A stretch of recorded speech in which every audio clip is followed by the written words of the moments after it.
है। आप ज्ञानी बने बहुत अच्छी बात है, आप कर्मकांडी बने बहुत अच्छी बात है, लेकिन सबसे ज्यादा विशेष बात है कि आपके पास भक्ति होनी चाहिए, आपके पास दैन्य होना चाहिए। अच्छा, कुछ कुछ क्षेत्र ऐसे हैं, जैसे हम लोग काशी की तरफ जाते हैं ना, बनारस की तरफ, आप कभी काशी की तरफ जाओ, अपने आप ही आपको ज्ञान आने लगेगा। क्यों? क्योंकि काशी ज्ञान की धरती है। किष्किंधा कांड के आरंभ में गोस्वामी जी ने कहा है, मुक्ति जन्म मही जान, ज्ञान खानि अगहानि कर, जहां बस शंभु भवान, सो कासे से कसनम।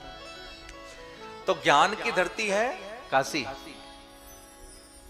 और आप कभी चित्रकूट जाओ, आप लोगों में से कोई चित्रकूट गया है? अच्छा, कितने लोग गए चित्रकूट? चित्रकूट जाओ आप।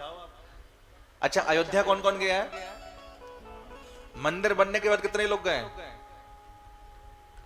आप अयोध्या आज भी जाना, चित्रकूट जाना, तो आपको लगेगा वहां वैराग्य है।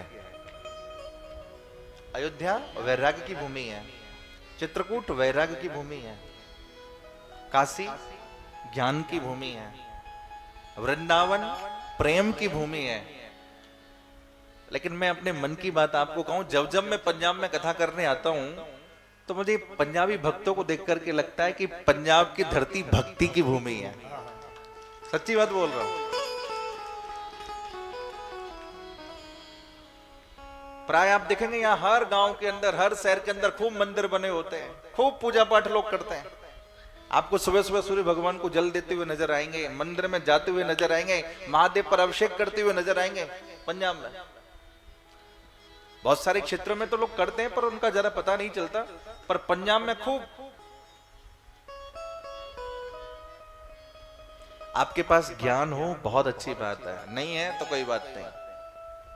आपके पास कर्मकांड हो बहुत अच्छी बात है, नहीं है तो कोई बात नहीं। लेकिन आपके पास भक्ति है तो मैं आपको व्यासपीठ से कह सकता हूं, अगर आपके पास भक्ति है तो एक दिन भगवान जरूर प्रकट हो जाएंगे। जरा उदाहरण से समझिए, जैसे हमारे ठाकुर नदी के उस पार खड़े हैं और हमें उनके पास में पहुंचना है। एक भक्त ऐसा है जो तैर के वहां जा सकता है। ध्यान से समझिएगा मेरे दृष्टांत को। एक भक्त ऐसा है जो तैर के वहां जा सकता है, लेकिन याद रखिए तैरने वाला भक्त डूब भी सकता है, क्योंकि जो कूदता है ना वो तैरने वाला ही तो कूदता है, जिसे तैरना आता है नहीं वो तो कूदेगा नहीं। कभी कभी बहुत ज्यादा तैरने वाले लोग भी डूब जाते हैं। हमारे ठाकुर उस पार एक भक्त ऐसा है जो तैर के जा सकता है। एक भक्त ऐसा है जिसके पास साधन है, वो नाव में बैठ के जा सकता है। लेकिन याद रखिए कभी कभी जब आंधी बहुत तेज आती है ना तो नाव भी डगमगाने लगती है। तूफान जब भयंकर आता है तो नाव भी डगमगाने लगती है। लेकिन हमारे पास ना तो हमें तैरना आता है और ना हमारे पास नाव का कोई साधन है, ना हमारे पास कोई जहाज है, लेकिन मन में लगन लगी है अपने ठाकुर के पास पहुंचने की। तो मैं विश्वास से कह सकता हूं, अगर आपके हृदय में लगन है, आपके हृदय में भक्ति है, तो स्वयं प्रभु उस पार से इस पार आएंगे, आपका हाथ पकड़ेंगे, आपको नाव में बिठाएंगे और इस पार से उस पार लेकर के जाएंगे। अब जरा समझिएगा, ज्ञानी भक्त का डूबने का डर रहता है। आप मानस की कथा में ही सुनेंगे, ज्ञानी भक्त का डूबने का डर रहता है, इसलिए ज्यादा ज्ञानी मत बनिए। बहुत सारे लोग कहते हैं हमको तो पूरी रामचरितमानस याद है, हमको तो पूरी गीता जी याद है, हमको तो सारे ये ग्रंथ याद है। ज्यादा ज्ञानी मत बनिए।